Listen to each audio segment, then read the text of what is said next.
It's Thursday morning, September the 19th, 2013, about 9 AM in the morning. I'm at the house at Canby Avenue, and as you can see from the outside, the tenant, the ex-tenant, has still left his property around the in front of the house and also in the house. I'm just going to go through and check a few things and see what's what.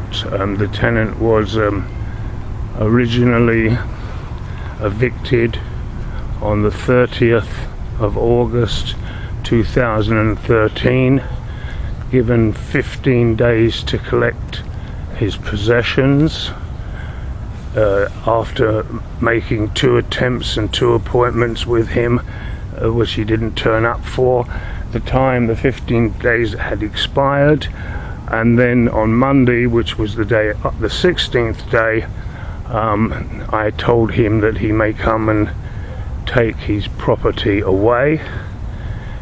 I told him to bring a truck. He just brought a small gardener's truck and was there all day long and all night long and the whole of the next day, and still hasn't completed the removal of his items. The post box, I had noticed, had been broken into, and is now broken, possibly broken into, I would imagine,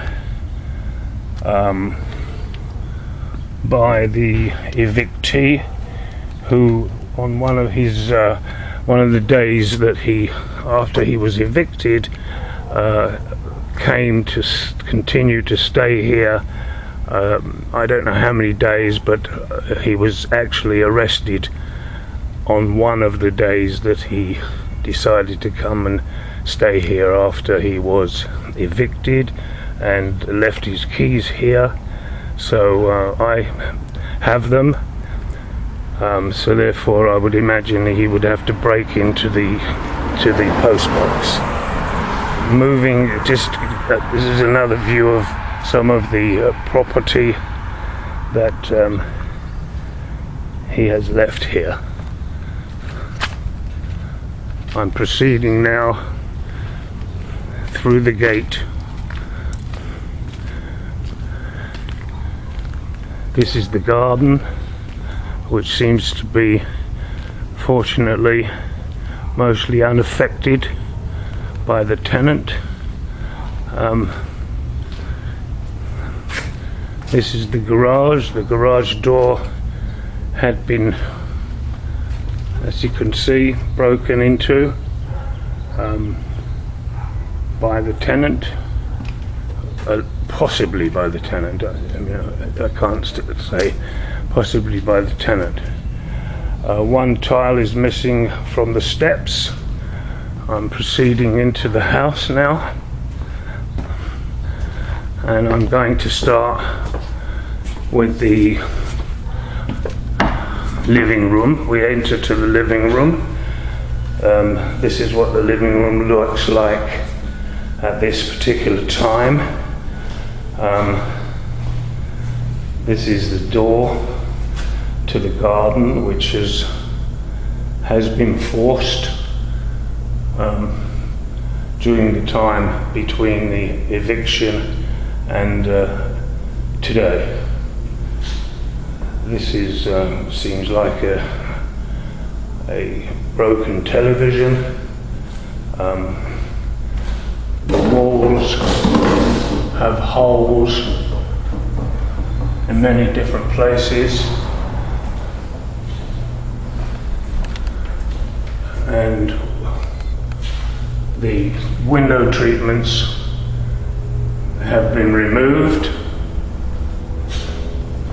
and and as you can see, the walls are pretty dirty.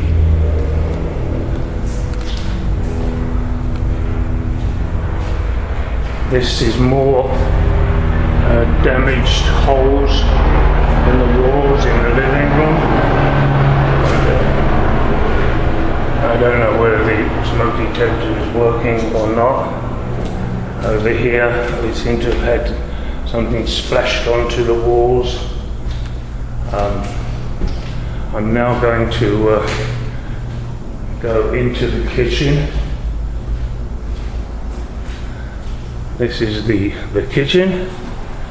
This is the kitchen, the way that the kitchen has been left. The kitchen also has damage to the walls and holes, and the kitchen door actually doesn't look like it's been broken into. This is the refrigerator. This is the freezer of the refrigerator. I've left the refrigerator on because I don't want it to stink until I can get somebody to remove it. I may have to dispose of the whole refrigerator. This is the oven, which seems to have some missing shelves. Top oven, bottom oven is got some shelves in it, and as we can see, it's full of grease. It's possible that also may have to be replaced. Okay, going to proceed on now. This is the laundry room. The doors have been forced after me changing the locks,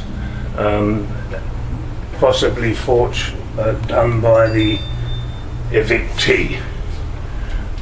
These are some of the cupboards that still have food and bugs in them. I'm now going to proceed to the windows here, and I'm going to have to stop because somebody's here.